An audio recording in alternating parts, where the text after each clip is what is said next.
एनएससीसी या ठिकाणी आपण एनएससीसी स्पोर्ट्स यूट्यूबच्या माध्यमातून सन्माननीय प्रमोद मुकुंद निफाडकर सर यांच्याशी आपण भेटत आहोत। निफाडकर सरांनी योग विद्याधामच्या संस्थेच्या माध्यमातून पिंपरी चिंचवडमध्ये 22 वर्ष निरंतर असं योगाशी संबंधित असं काम उभं केलेलं आहे। तर त्या संस्थेविषयी आणि सरांच्या कार्याविषयी आणि त्यांचं जे आंतरराष्ट्रीय स्तरावर हे जे काम वाढलेलं आहे त्याविषयी पण या ठिकाणी आपण चर्चा करत आहोत। नमस्कार सर। नमस्कार। नमस्कार सर, तुम्ही प्रथमतः तुमच्या स्वतःविषयी काय सांगाल की तुम्ही स्वतः कुठं तुमचं जन्म आणि तुमचं कार्यक्षेत्र स्वतःचं संस्थेत येण्यापूर्वी? माझा जन्म पुण्यामध्ये झालेला आहे 1957 साली आणि शिक्षणही माझं पूर्णपणे पुण्यामध्ये झालेलं आहे। मूळ गाव मात्र माझं नाशिकच्या जवळ निफाड म्हणून गाव आहे, परंतु मी मात्र स्वतः पुण्यातच आहे पहिले सुरुवातीपासूनच। आणि मी स्वतः बीकॉम म्हणजे कॉमर्स ग्रॅज्युएट आहे, पुण्यामधून शिक्षण झालेलं आहे। आणि त्याच्यानंतर मी बजाज ऑटो या कंपनीमध्ये 25 वर्ष नोकरी सुद्धा केलेली आहे। आणि माझं यौगिक शिक्षण जे आहे ते योग विद्या गुरुकुल नाशिक या योग विद्यापीठामध्ये झालेलं आहे। माझे यौगिक शिक्षण योग प्रवेश, योग परिचय, योग प्रबोध, योग प्रवीण, योग पंडित आणि त्याचबरोबर योग शिक्षक, योग अध्यापक आणि योग प्राध्यापक हे सगळे अभ्यासक्रम माझे पूर्ण झालेले आहेत। त्याचबरोबर निसर्गोपचार आणि योग हा सुद्धा डिप्लोमा मी पूर्ण केलेला आहे।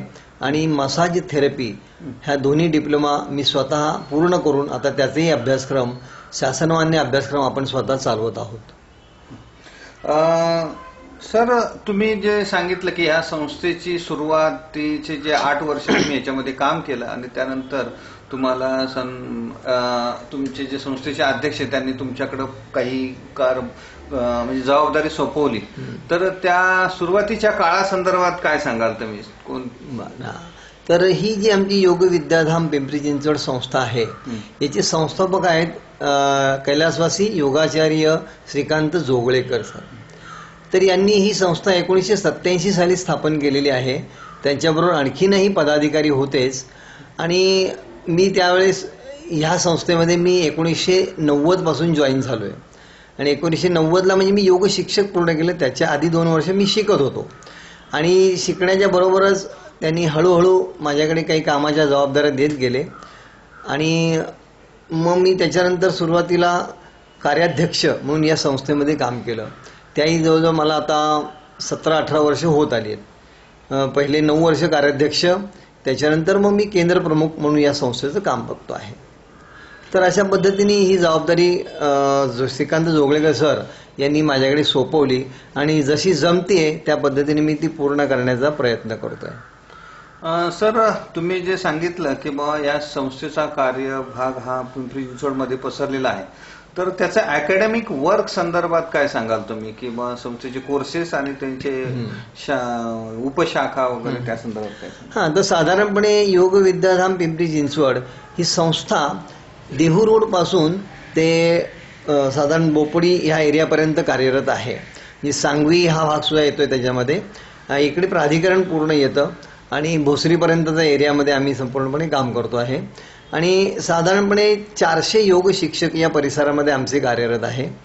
त्यापैकी 101 शिक्षक अतिशय नियमितपणे यामध्ये कामामध्ये असतात। संस्था ही धर्मादाय आयुक्त याच्याखाली नोंदणी असल्यामुळे पूर्णपणे चॅरिटी वर्क याच्यामध्ये चालतं। म्हणजे शिक्षकांना पगार असा न देता प्रवास खर्च मानधन या स्वरूपामध्ये फक्त काही त्यांना दिलं जातं।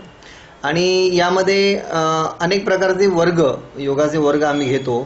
साधारणपणे 10 वर्ष म्हणजे लहान शाळेतल्या मुलांपासून ते ज्येष्ठ नागरिकांपर्यंत अनेक प्रकारचे अभ्यासक्रम संस्थेने डिझाईन केलेले आहेत आणि ते सगळे आम्ही या ठिकाणी राबवतो। मुलांसाठी उंची संवर्धन वर्ग, बुद्धिमत्ता विकास वर्ग, त्याच्यानंतर महिलांसाठी अनेक प्रकारे गर्भवती महिलांसाठी काही वर्ग चालवले जातात।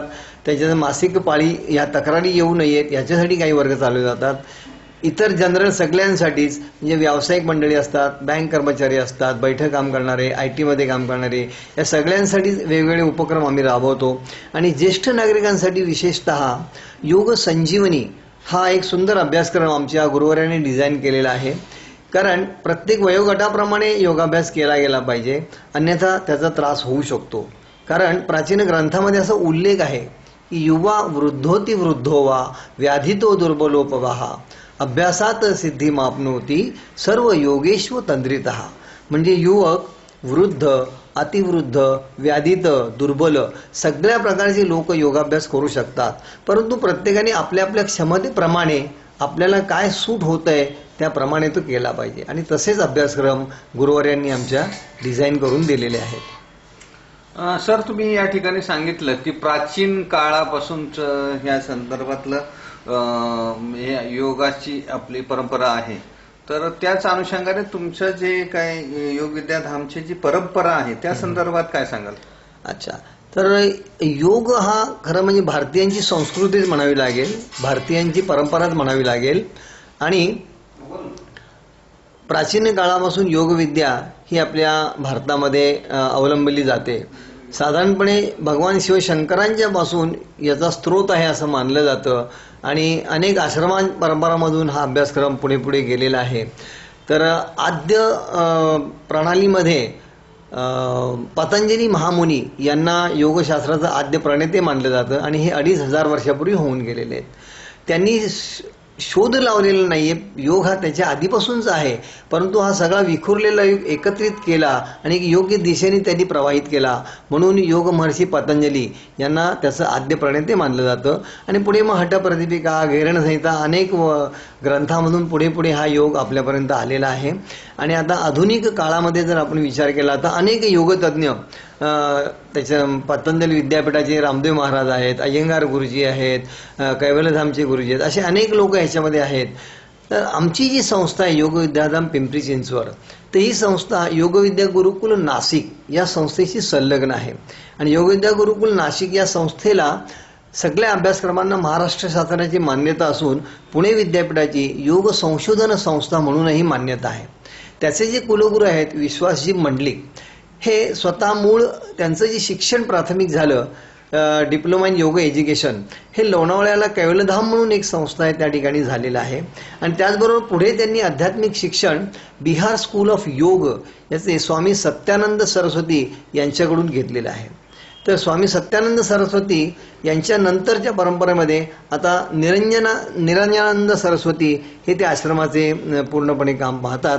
आणि हे संपूर्ण आध्यात्मिक जे ज्ञान आहे हे गुरुवर्यांना त्यांच्याकडून लाभलेलं आहे. आणि मग त्या पद्धतीने गुरुवर्यांनी नाशिकला 25 एकर जागेमध्ये एक मोठा आश्रम उभा केलेला आहे. आणि त्या आश्रमाची परंपरा ही बिहार स्कूल ऑफ योग या आश्रमाशी जोडली गेलेली आहे. आणि त्याच सगळ्या परंपरेशी योग विद्याधाम पिंपरी चिंचवड संलग्न आहे.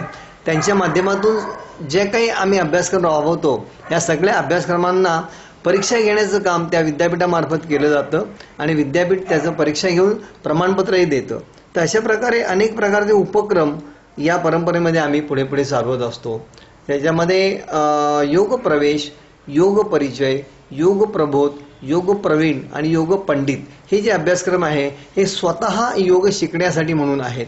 आणि आपल्याला स्वतः शिकून जर दुसऱ्याला शिकवायची इच्छा असेल तर योग शिक्षक, योग अध्यापक आणि योग प्राध्यापक असे 3 अभ्यासक्रम या माध्यमातून चालवले जातात. आणि आता नुकतंच योगविद्या गुरुकुल नाशिक या संस्थेला कवी कुलगुरू कालिदास संस्कृत विद्यापीठ रामटेक नागपूर यांची महाविद्यालय म्हणून मान्यता मिळालेली आहे. आणि त्यामुळे त्या माध्यमातून संपूर्ण नाशिक परिसरामध्ये आता आपण डिप्लोमा इन योग, BA योगशास्त्र, MA योगशास्त्र आणि PhD हे पूर्ण अभ्यासक्रम सुद्धा आपण सुरू केलेले आहेत. आणि त्या परंपरेमध्ये योग विद्याधाम पिंपरी चिंचवड असल्यामुळे या ठिकाणांना सुद्धा त्या अभ्यासक्रमांचं मार्गदर्शन दिलं जातं. सर, तुम्ही जे सांगितलं की मलेशिया आणि कोरियामध्ये पण तुमचं काम चालतं, तर त्या संदर्भात आंतरराष्ट्रीय स्तरावरचं तुमचं नियोजन आणि प्रयोजन काय सांगाल? तर आंतरराष्ट्रीय स्तरावरती असा जर विचार केला तर योगाचं शिक्षणही आमच्याकडून दिलं जातं आहे. आणि विद्यार्थ्यांना योगासन स्पर्धांमध्ये ज्या आवडी आहेत हे दोन्ही उपक्रम म्हणजे योगासनांच्या स्पर्धा आणि योग शिक्षण हे दोन्ही चालवलं जातं. तर योग शिक्षणाच्या बाबतीत नाशिक योगविद्या गुरुकुल यांचं त्र्यंबकेश्वरला एक आश्रम आहे आणि 25 एकर जागेमध्ये त्या ठिकाणी शिक्षण दिलं जातं. तर त्या ठिकाणी वेगवेगळ्या देशांमधून परदेशी नागरिक येतात आणि 1 महिना त्या ठिकाणी राहतात आणि टीचर ट्रेनिंग कोर्स TTC म्हणून तो कोर्स आहे, तो 1 महिन्याचा योग शिक्षकचा कोर्स ते पूर्ण करतात आणि ते त्यांच्या त्यांच्या देशामध्ये जाऊन लोकांना योग शिकवत आहेत. असे आजपर्यंत जवळजवळ 3,500 परदेशी नागरिक आपल्याकडे येऊन योग शिक्षण घेऊन गेलेले आहेत आणि ते आमच्याच पद्धतीने त्या ठिकाणी नागरिकांना, परदेशी नागरिकांना शिकवतात आणि मग त्यांना तिथे सर्टिफिकेटमध्ये फार इंटरेस्ट असतो. म्हणजे भारतीय संस्थेचं प्रमाणपत्र जर मिळालं तर त्याला परदेशामध्ये खूप मोठं वजन आहे आणि म्हणून मग ते आमच्याकडून परदेशामध्ये बोलवतात आणि तिथे जाऊन आम्ही परीक्षा पण घेतो. तर असं साधारणपणे आत्तापर्यंत वेगवेगळ्या देशामध्ये 75 देशामध्ये आपण या संस्थेच्या माध्यमातून काम सुरू केलेलं आहे. त्याच्यातल्या 15 देशांमध्ये तर डायरेक्टली आपण परीक्षा घेऊन प्रमाणपत्रही देत आहोत. आणि याच माध्यमातून विद्यार्थ्यांना किंवा इतर वयोगटामध्ये योगासन स्पर्धा हा अत्यंत आवडीचा विषय असतो. तर योगासन स्पर्धांमध्ये मुलांपासून ते वयोद्धार सगळ्यांनाच इंटरेस्ट असतो आणि म्हणून त्या माध्यमातूनही योगविद्या गुरुकुलनी आता स्पर्धांचं आयोजन सुद्धा सुरू केलेलं आहे. आणि नुकतंच मागच्याच वर्षी मलेशियाला आंतरराष्ट्रीय दर्जावरती योगासनाच्या स्पर्धा झाल्या. तर संपूर्ण भारतामधून आधी अंतर्गत स्पर्धा घेऊन आपण 65 विद्यार्थ्यांना निवडलं होतं. त्या 65 मध्ये वयाच्या 10 वर्षापासून ते वयाच्या 60 वर्षापर्यंतच्या लोक सहभागी होते आणि या 65 लोकांना आपण मलेशियामध्ये घेऊन गेलो होतो. आणि यासाठी आमच्या संस्थेचेच कुमार देशपांडे यांनी प्रतिनिधित्व पाहिलं होतं. कुमार देशपांडे हे पुण्यामध्ये चिंचवडमध्ये राहतात आणि ते संपूर्णपणे या योगासन स्पर्धांचं आयोजन करतात. म्हणजे संपूर्ण महाराष्ट्रभर, भारतभर स्पर्धा घ्यायच्या, त्यातनं विद्यार्थी निवडायचे आणि मग आंतरराष्ट्रीय स्तरावरती त्यांना संधी द्यायची. तर हे पूर्ण काम कुमार देशपांडे म्हणून पाहत असतात. तर त्यांनीच या स्पर्धेच्या सगळ्या विद्यार्थ्यांना मलेशियाला घेऊन गेले आणि त्या ठिकाणी मग ज्या स्पर्धा झाल्या तर तिथे जवळपास 40 बक्षिसं ही योगविद्या गुरुकुलच्या अंतर्गत लोकांना मिळालेली आहेत. त्याच्यामध्ये काही सुवर्ण पदक आहेत, काही रौप्य, काही ब्रांझ, काही आणि त्याला आपण उत्तेजनार्थ म्हणतो, असे अनेक म्हणून 41 पारितोषिक आपण मिळवलेली आहेत. तर अशा पद्धतीने आंतरराष्ट्रीय दर्जावरती सुद्धा योगासन स्पर्धांमध्ये आपण प्रगती केलेली आहे.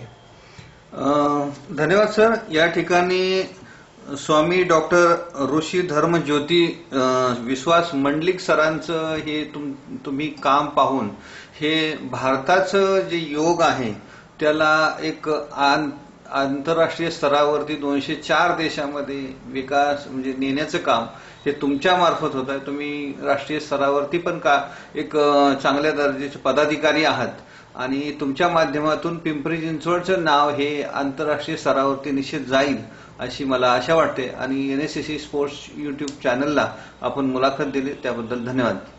धन्यवाद सर.